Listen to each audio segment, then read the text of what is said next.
Umakyat na po sa Baguio City ang ilang turista para po sa Semana Santa. Doon kasi nila gustong magpalamig. Lalo pa ngayon na napakainit po dito sa Maynila.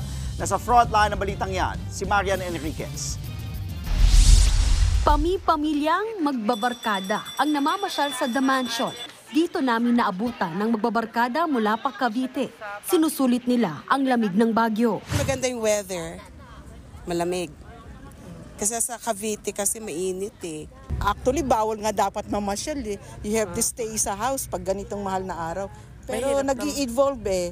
Millennial na rin kami. Siyempre, kailangan namin i-adapt yun, di ba? Ang pamilya Gardo naman mula Bulacan napiling sa Baguio magsemana Santa.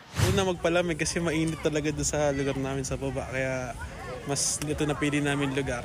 Kaya ito yung pinasyalan namin ngayong Lenten season. Marami ring tao sa Mines View Park. Bukod sa view, patok sa mga turista ang pagpapapicture suot ang tradisyonal na kasuotan. Napansin ko rito, lahat ng tao nakangiti. Paano malamig eh? Doon sa amin kahit maganda na pupuntahan mo, nakasimangot ka dahil napakainit. Inaasahang nasa 130,000 hanggang 150,000 na turista ang aakyat ng City of Pines ngayong Semana Santa. Kung ilan naman napiling mamasyal, may ibang bumiyahe na sa kani-kanilang probinsya habang maaga pa. Sabi ng dispatcher ng isa sa mga bus line sa Baguio City, posibleng dumagsa ang mga pasahero simula bukas hanggang sa Huwebes.